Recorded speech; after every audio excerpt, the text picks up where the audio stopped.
All right, I'm on my walk and it's cold. I'm in South Dakota and what is this? This is May the 20th and it's probably upper 30s, maybe low 40s right now, and the wind's blowing. Look at my hair. It's really cold. And I worked a long day. This was my first week back to work. Started Monday and I worked a full week. Had a lot of appointments. You guys know about the heart. So the heart appointments, and I've been going to cardio rehab. I haven't had any heart doctor appointments yet. That's June 1st. They're not really worried about it until then. But I did have a doctor appointment, regular to PCP. And I had cardio rehab twice this week. I do every week. Doing great there. And I also had 2 appointments with my hand therapist for the sagittal band issue I have going on with my left pinky ring finger knuckle, because I play in a band. We're playing tomorrow. And so I had 2 appointments with him. He made me a nice sagittal band. I'm going to make a video about it. This was pretty cool. It's doing the job. I had an appointment with my GI today about the hernia. I'm wearing the hernia belt that you may have seen in my earlier videos. I'm wearing this right now because I'm out walking, and he pressed on it a lot and it kind of irritated it, like not bad, but enough that I was like, I'm probably gonna have to wear this belt for the rest of the day, because he just wanted to check it, and it wasn't too painful when he pressed it at the time, but then later I was a little sore. Also, my right calf, right at the top of the calf where the tendon starts, is sore. Probably in the middle, actually, where the calf is the 2 muscles, probably where the 2 muscles rub and touch.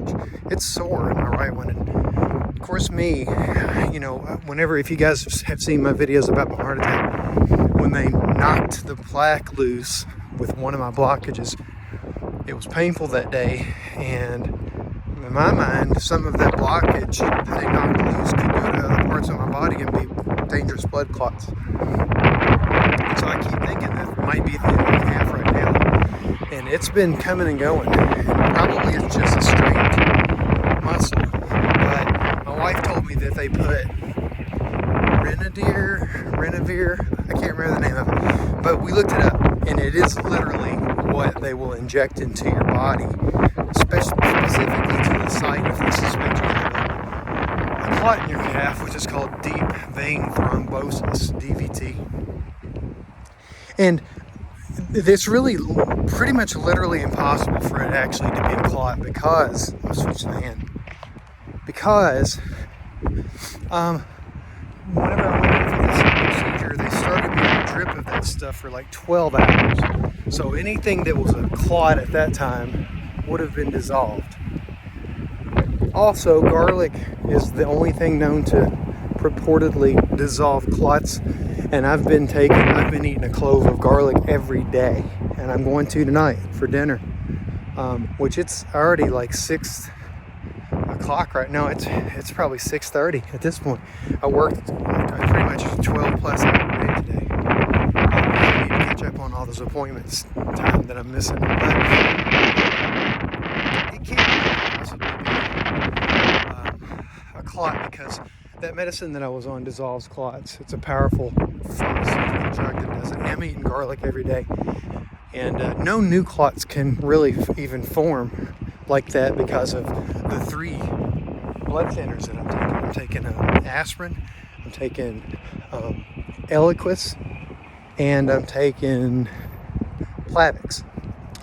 So there's 3 medicines that work in unison to keep me from clotting, so that my body won't clot against those stents and clots anywhere else that may be happening because of all the perceived cholesterol. I don't mean the quotes that it's not there. It's there, but I think that I'm improving it, honestly. My diet's been 180 at this point. And I already told you guys I'm not taking the statins and so therefore I have an obligation to myself and to the doctors that are trying to save my life to lower my cholesterol. I'm going to. In fact, I wouldn't doubt it's already significantly lower. In fact, I'd like to tell them that I'm taking the statin and let them test my blood, and they'll say, oh yeah, statins are doing good. Cholesterol's down 25 points. And I'll be like, psych, it ain't the statin. I changed to a whole food plant-based, no oil diet, and that's really all it takes, because you can't get cholesterol from anything but animal products. But anyways, so I'm out here because I'm not going to miss a day.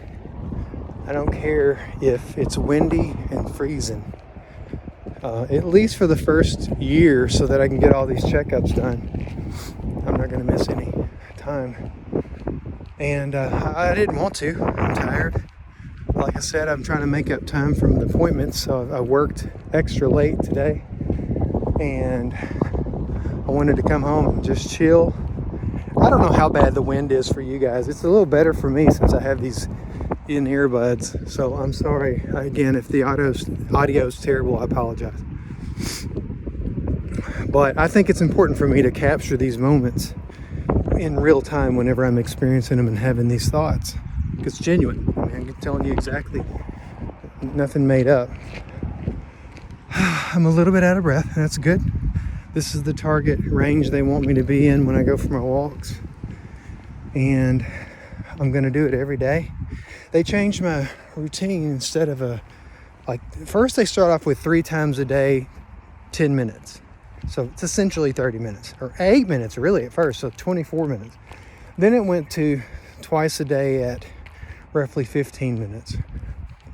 And now they got me at once a day, and they said that 35 minutes or up to 40, and I'm going to do 40 because I feel good. And I think that I'm not trying to push it too hard, too fast, but I feel good. If I start to feel bad, I'll change it up.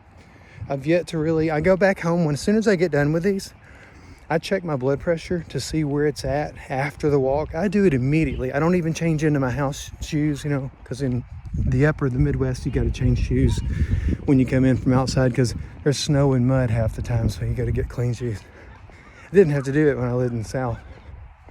But I check my blood pressure before I have time to really cool down, because the appropriate response to elevated workout should be a mild increase in blood pressure, not like a terrible increase, but your blood pressure should go up a little bit. And usually I would say at cardio rehab, my blood pressure goes up I'm gonna check the time on my timer real quick.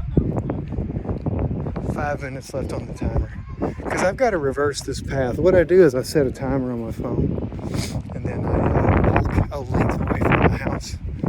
And then when the timer goes off, I reverse and go the exact path that I walked out. So that gives me I set it for 20 minutes, that'll give me a perfect 40 minutes.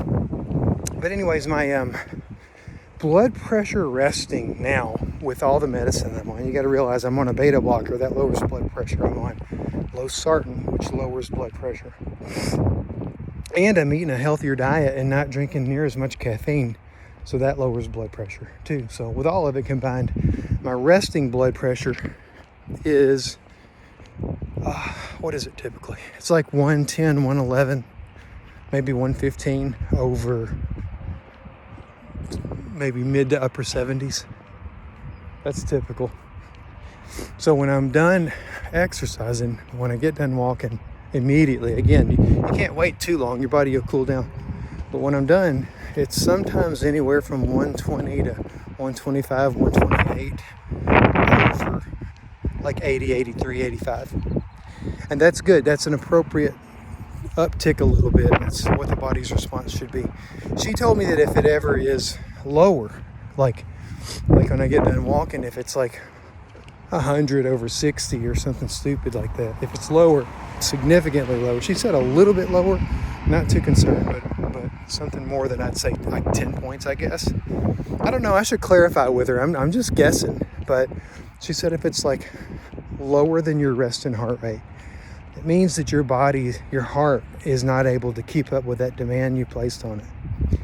So this will be interesting, actually. This is my first full-time walk for one go, because that's what they're slowly doing. They're slowly building you up from small little successive walks over a day to a constant one walk over a day to see if you can take it.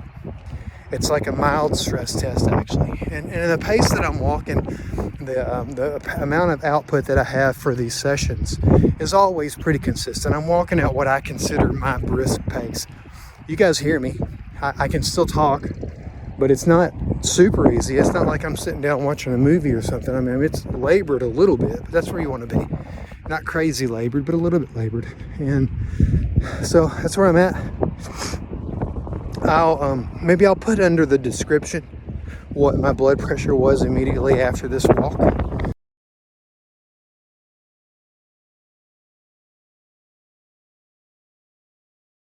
I'm still staying positive. I feel good about everything. There's three major things going on with me at the same time. Everybody says these bad things happen in threes, and they're right. Because, like I said, the knuckle was the surgery, but this pinky one is the one that's now wanting to try to, it's just at the baby step of slipping out. That could potentially end in a rupture, another surgery. And that's extremely distraught for me.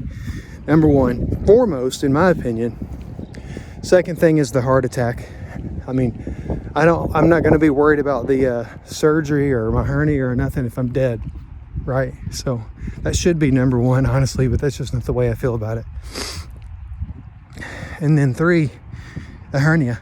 Hernia has been an issue for years, and it's progressively getting worse. He admitted it. He stuck his fingers in there and said, yeah, it's starting to defect. Your repair's starting to get defective.